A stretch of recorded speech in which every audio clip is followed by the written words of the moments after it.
fine evening, I'm going to explain to you how to build a free energy machine. So, you want to set up like this.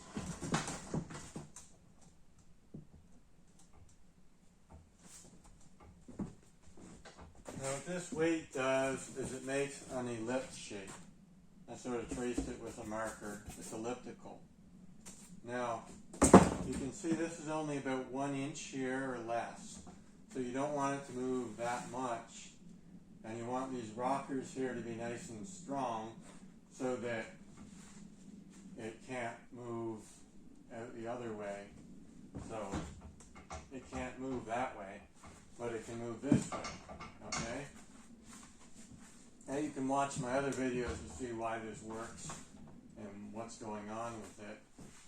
And now you're going to want to adjust this here so that it goes in and out at the right time. So right about here it should start moving out, and then about here it should start moving in. You just want to adjust it and play with it, see what works. And then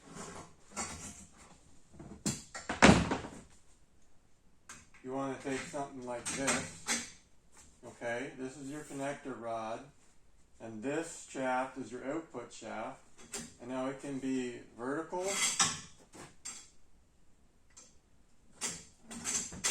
or it can be horizontal, whatever you want.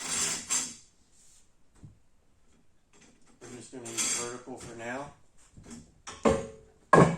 Okay, and then you want to adjust this. This on here is so you can adjust the distance to the center.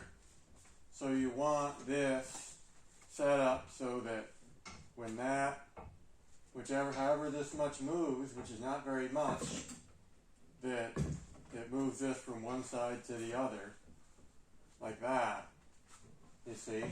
See, this needs some kind of lever on it or to be built a little differently so you get more motion, because it's only moving about ½ an inch or less, which is not quite enough. So like if we put that down here, something like that, then we have a little bit more motion.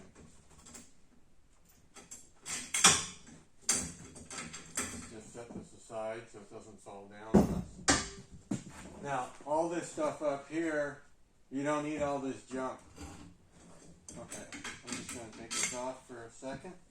What you can do is grab a pulley like this, came off a lawnmower.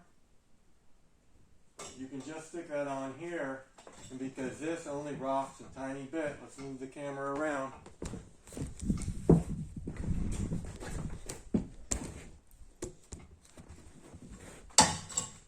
That only moves a tiny bit, you see? So we can stick our belt on this pulley, somewhere around here. It doesn't have to be perfect. It's only going to rock a little bit, so we want our belt to go this way. Right? It'll just rock a little bit. So we don't need all these U-joints at all. And now, this here looks like something on an old steam engine. It's a piece of shaft with a 1-inch hole drilled in it. So you see, we could take this thing off. This thing won't last a day. It won't last ½ an hour. It'll break. So we can stick this on here. We can have some sort of metal thing out here. Same as this here connector. And then we can turn this to adjust it for our optimal efficiency. Okay? Now, the way this thing works is that when that weight turns, the center does work on it, okay? So this is about a 12-inch radius, and these weights are, they're probably 30 pounds, but I usually do the math for 100 pounds at 12 inches. And so the amount of force, centrifugal force, times the circumference over the time, force times distance over time, That's work and watts. So the amount of work the center does, it's not a lot at slow speeds, but if you double the speed in RPM, double the RPMs, rotations per minute, revolutions per minute, whatever, then you get 4 times the force in half the time. So it does 2 revolutions at twice the force. So the center does 8 times the amount of work if you double the speed. So even 100 pounds of weight at 12 inches, if you spin it at 300 RPM, you're going to get like 300 horsepower. That's how much force this center has to exert on that to keep it moving in a perfect circle. But since we have an ellipse, we're able to harness a certain amount of that force. Now if it was 10% of that force, that would be 30 horsepower. So you're probably not going to get that much out of the machine. But what you do when you build it, like I said, you take this thing off, throw it away. Where's my pulley? Put this on, just drive it with a belt. It's more efficient than a chain. And you want to flip this whole thing upside down and then bolt it to the cement. So your cement is up here, right? Your ground is here. That's the sky. And you can stack as many weights on this as you want, but you got to be careful because there's a lot of force on this. You got to build it strong enough so that it's not going to flex, and you don't want it to break. You want it to last forever because that's your power generator. Now, the other thing you want to keep in mind is that you want to keep this frame here.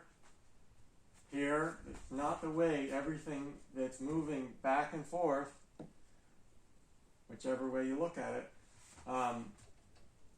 you want to keep that fairly light as possible, because the heavier it is, the more energy it takes to stop and start that. Like that. It's going like that all the time. So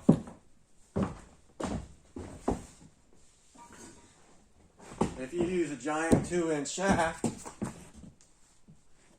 you better be thinking that shaft has got to go like that all the time. And that's going to use up some of your energy. But, maybe you're got so much energy from all your weight and your inertia that you don't even care about that. So it's that simple.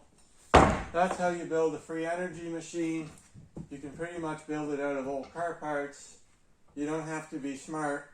The only thing that you got to worry about is that you want to get this timing the most optimal, right? So, you turn this and you keep this turning, right? And when you set it up right, that there's no, pushing on this frame and keeping it from moving doesn't slow the weight down at all. And it shouldn't.